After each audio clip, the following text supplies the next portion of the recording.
1. Introduction. My name is Selena. I am 24 years old. I work at a big, busy club. I am a bartender. This is my job every night. The club is always very loud. The music is strong and the lights are dark and colorful. I stand behind the long bar. I mix drinks and take money. My job is fast. I must move quickly to help everyone. Many people come here to forget their problems. They want to dance and drink until the sun comes up. The air smells like sweet alcohol and sweat. This is my normal life. I know this place well. I see many different types of people. Some clients are friendly. They smile and say thank you, but many clients are not nice. They are often rude to me. They shout my name when they want a new drink. Some men try to get free drinks from me. They think I am easy to trick. I learned how to handle these people. I use my smile to get what I need. Flirting is a necessary part of my job. When I flirt, the customers give me much better tips. Good tips mean more money for me. Without these tips, I cannot pay for my apartment. This is why I do it. Sometimes, the girlfriends of these men get angry. They look at me with hate or jealousy. I just ignore them. My job is to make money, not friends. I am very good at this job. I know how to make people happy for a short time. Every night is the same. I start work at 9 o'clock. I finish when the sky is light blue around 4 in the morning. It is a long routine, but I like the excitement. The noise and the wild energy keep me awake and focused.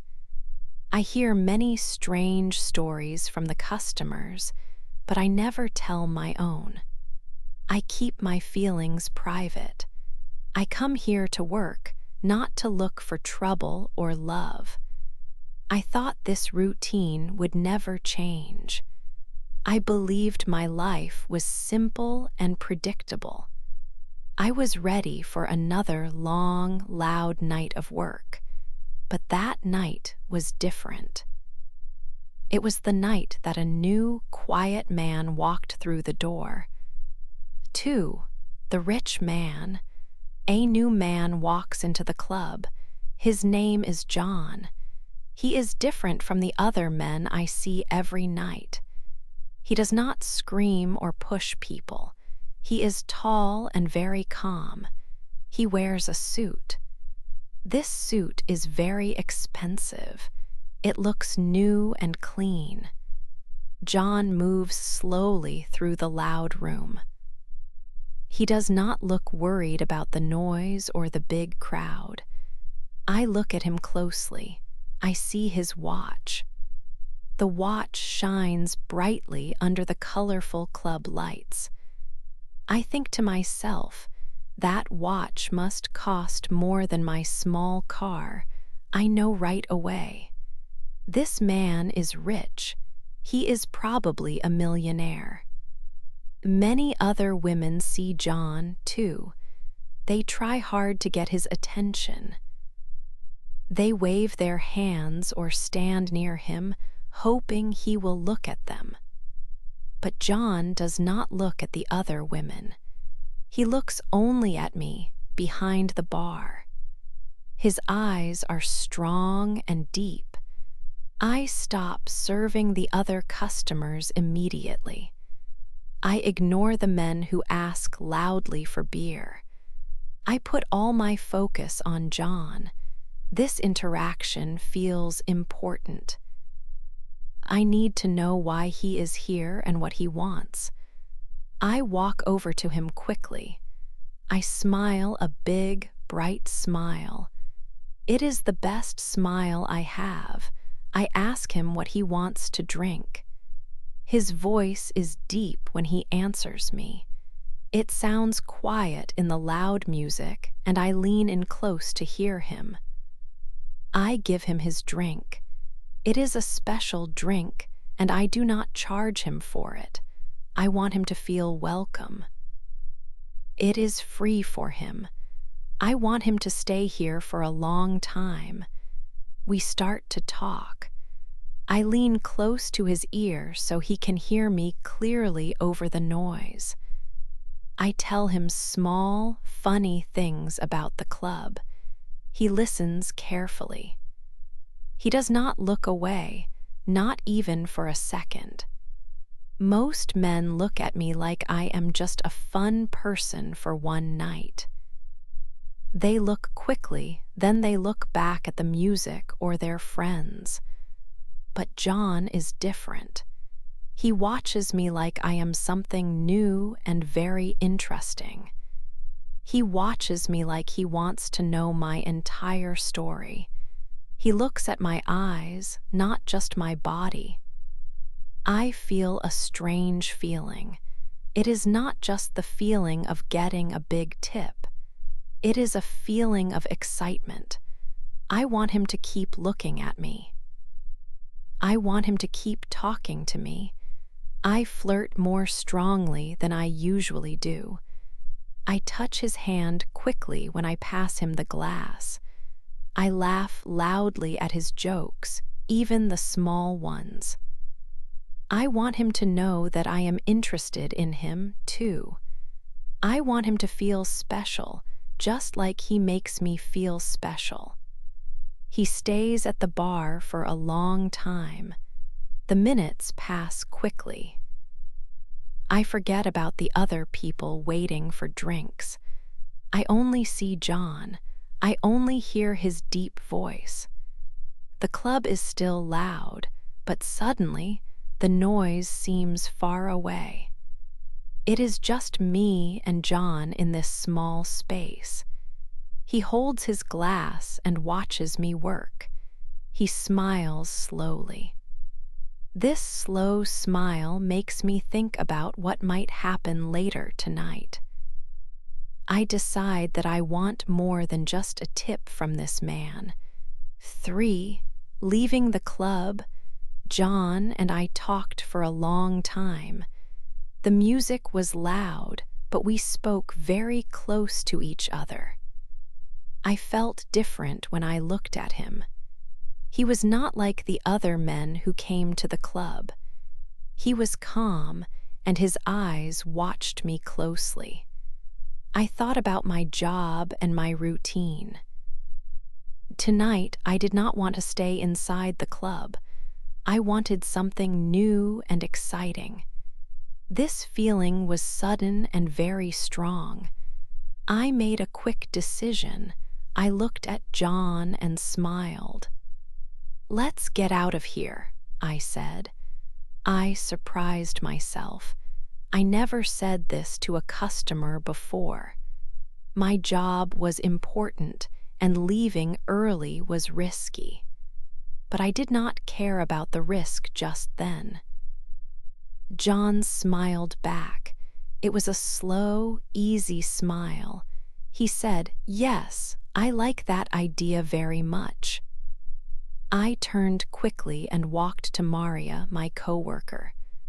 "Maria, can you cover my shift?" I asked her. Maria looked surprised but nodded quickly. She knew I never left work early. I took off my black apron and put it under the counter. The apron felt heavy, like a symbol of my old routine.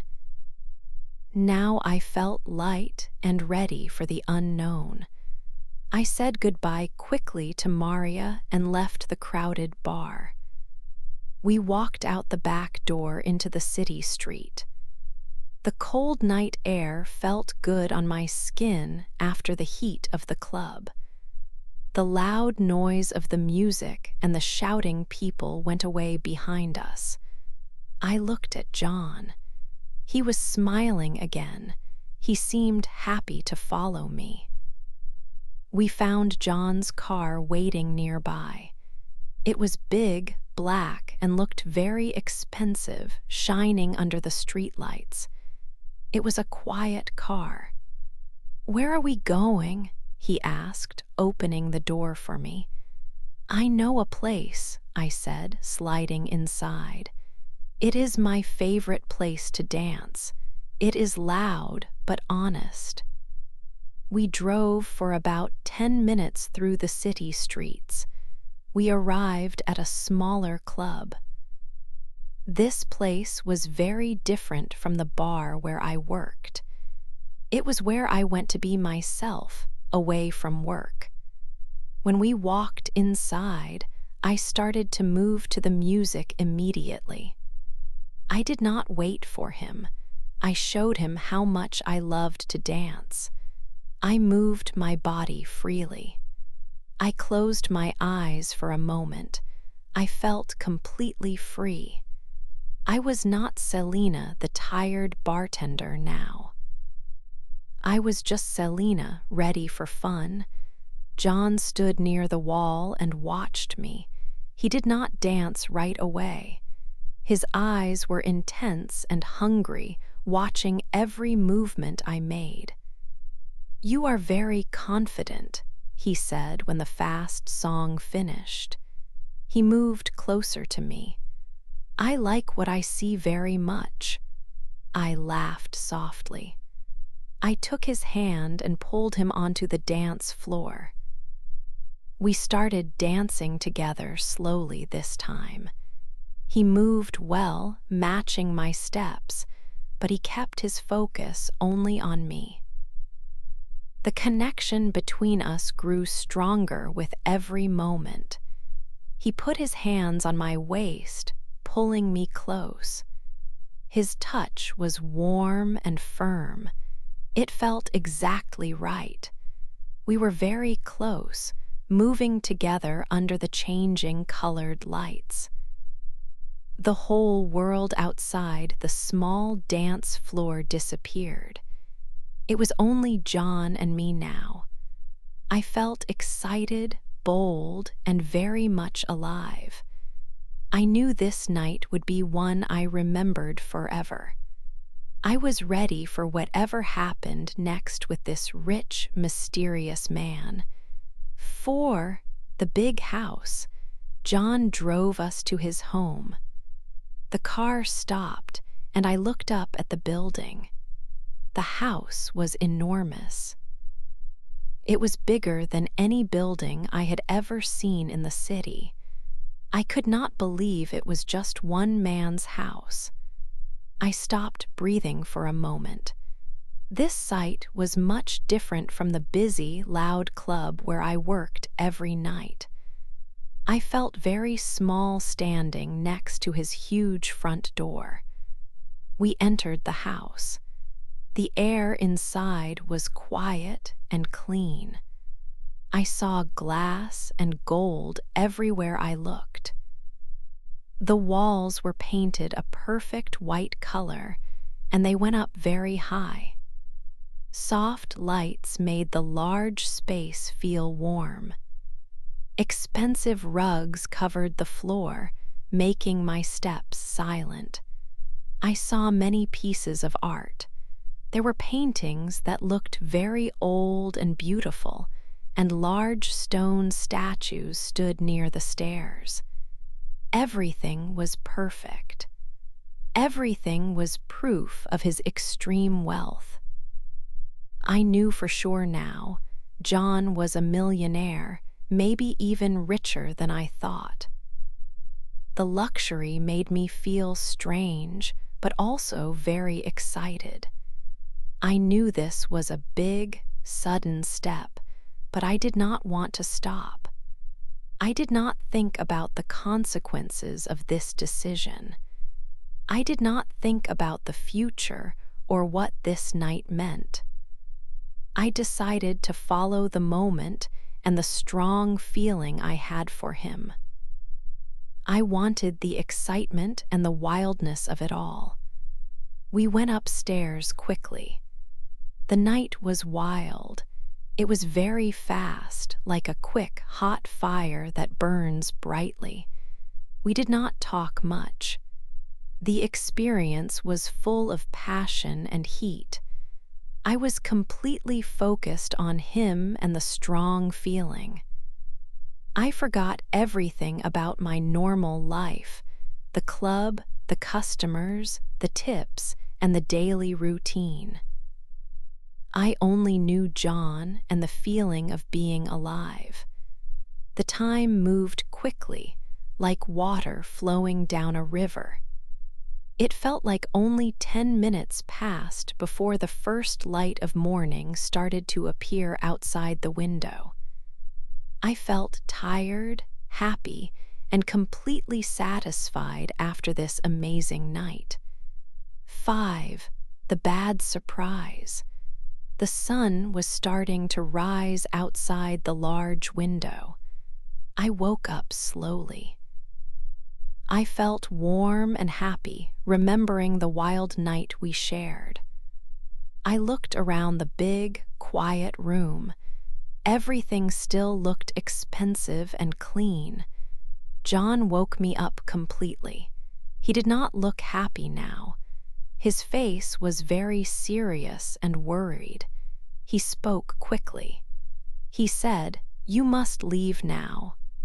I sat up fast in the bed. I did not understand his strange words. I looked at him with confusion. My mind was still sleepy. "Leave? Why?" I asked him. He stood near the window. He looked away from me. He did not want to look into my eyes. This action made me feel nervous immediately. I knew something was very wrong. He took a deep breath. He spoke the words that changed everything. "My wife will come home soon." His words hit me like a physical punch. My heart stopped beating for a moment. I could not speak. I just stared at him. A terrible, cold feeling went through my entire body. I thought about the whole night we spent together. I remembered the dancing, the flirting, and the passion. Everything felt like a big lie now. I thought he was single. I trusted him completely. I believed he was a good man who wanted me. Now I knew the bitter truth. He was a liar. He was married. My hands began to shake very badly. My face felt hot. The happy feeling from the night before was gone completely. It disappeared the moment he said the word wife. I felt a terrible shock. My feelings changed quickly from happiness to shame. I felt shame because I was in his bed and his wife was coming back. I felt a strong sense of betrayal. He used me for one night. He let me believe he was available. I felt like a complete fool for trusting a man I just met. I hated that I had ignored my own rules for him. I stood up from the bed. I did not care about my clothes or my hair. I looked at John, the rich man, and I saw only the lie. I needed to say something. The anger was rising fast inside me. 6. Money and anger. I stand up from the bed very fast. I feel a terrible heat on my face. My heart beats loudly in my chest. I start to scream at John. I scream about the terrible lie he told me. I believed he was a good man who was single. Now I know he is not good at all. He used me.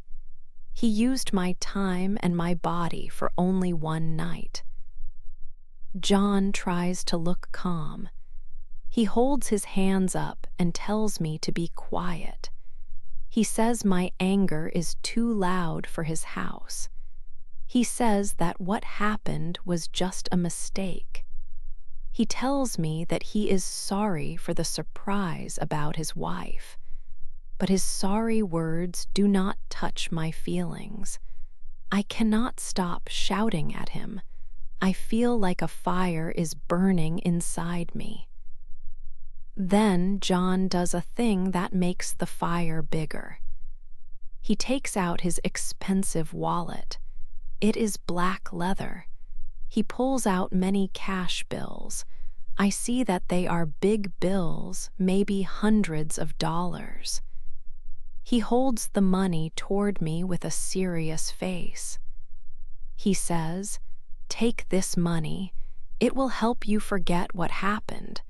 Just be quiet and leave now." This offer makes my anger move to pure rage. He thinks my feelings are cheap.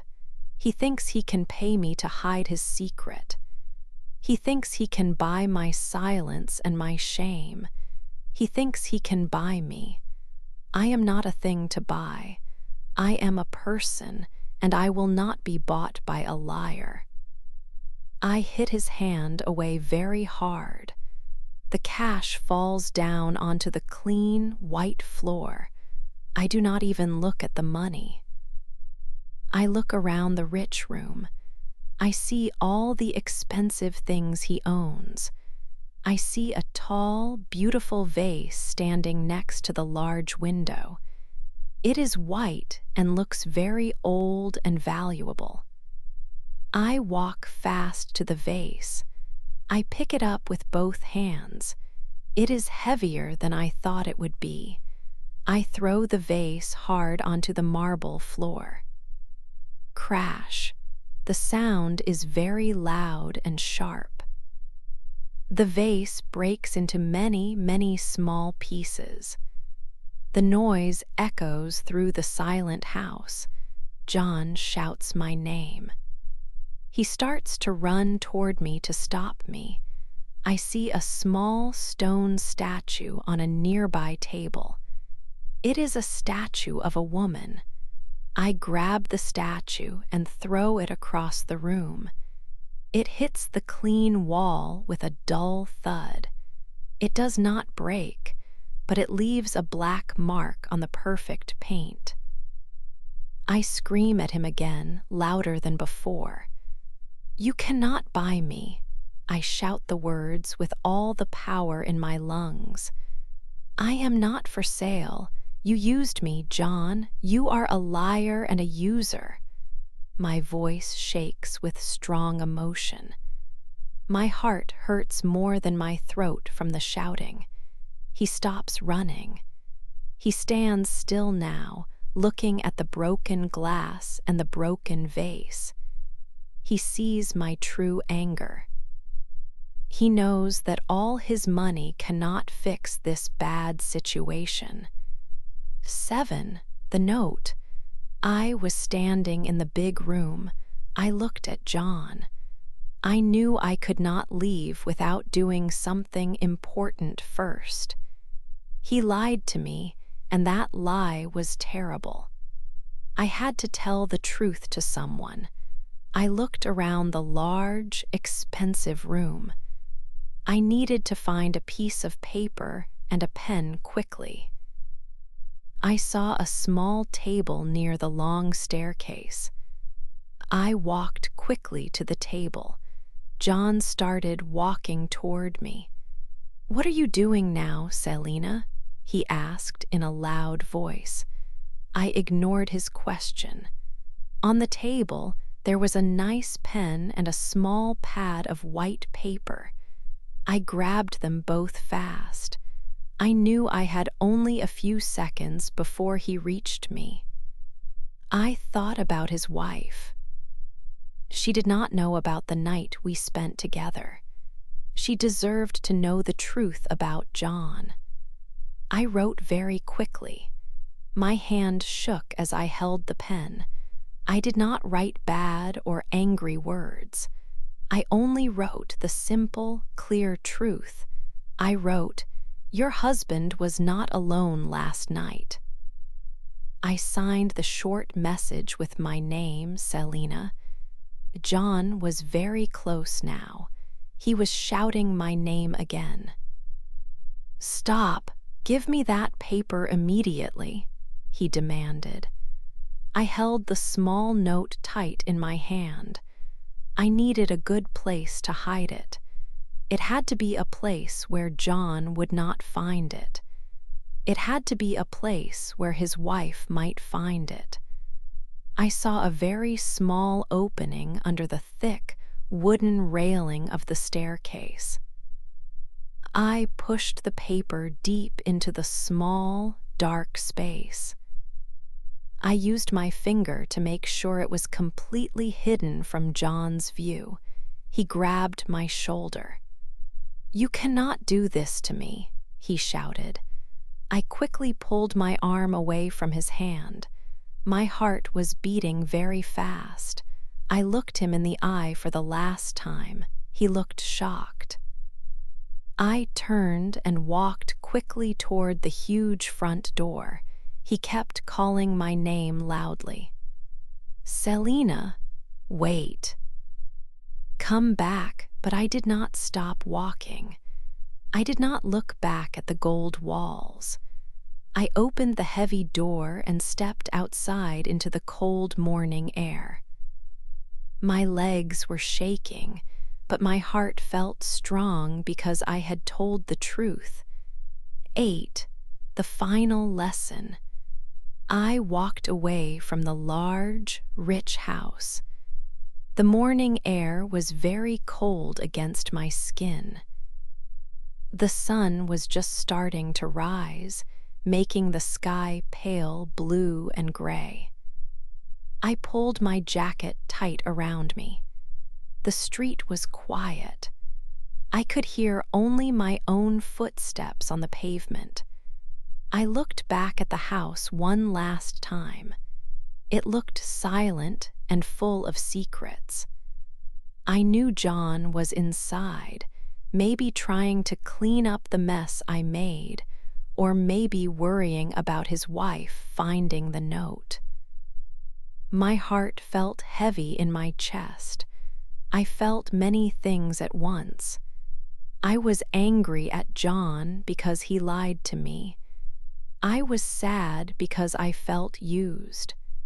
But there was also a small feeling of strength. I did not take his money. I told him the truth about himself. I left a message for his wife. I did not stay quiet. I walked away with my dignity, which was worth more than his expensive watch. I walked for a very long time, thinking about everything that happened. I thought about my job at the club. I thought about how I used flirting to get tips. I thought about how I often judged people by their clothes and their money. John wore a perfect, expensive suit and lived in a huge house. I believed he must be a good man simply because he was rich. This was a terrible mistake. I learned a big lesson this morning. Money does not change a bad person into a good person. A man can have millions of dollars and still be a liar and a cheat. The night we spent together was exciting and fast, but it ended badly. It became a terrible mistake that I would carry with me. It was a beautiful lie that lasted only for a few hours. I thought about the note I left near the stairs. The truth I wrote was short, but it was powerful. Sometimes the truth hurts much more than any lie. John's lie hurt me, but the truth I left might hurt him and his wife even more. It was the only revenge I needed. I stopped walking near a small park. I took a deep breath of the cold air. The light grew stronger. Cars started moving on the roads. I felt like I was the only person awake who had such a big secret. The expensive house was now far behind me. I looked down at my hands. They were still shaking a little, but the strong anger was cooling down, leaving only the hard truth. I had chased the money and found a hollow shell. This knowledge was heavy, heavier than the gold decorations in his house. This lesson was the final thing I took from John. It was worth more than any tip I ever earned working at the club. I knew I could not go back and change anything. This bad experience was now a permanent part of my life story. It was a hard lesson, but I needed to learn it. I would never look at a rich man the same way again. I would remember the feeling of shame and the feeling of anger. I decided to be stronger because of it. I walked toward the city center, ready to face the new day and the new lessons it might bring.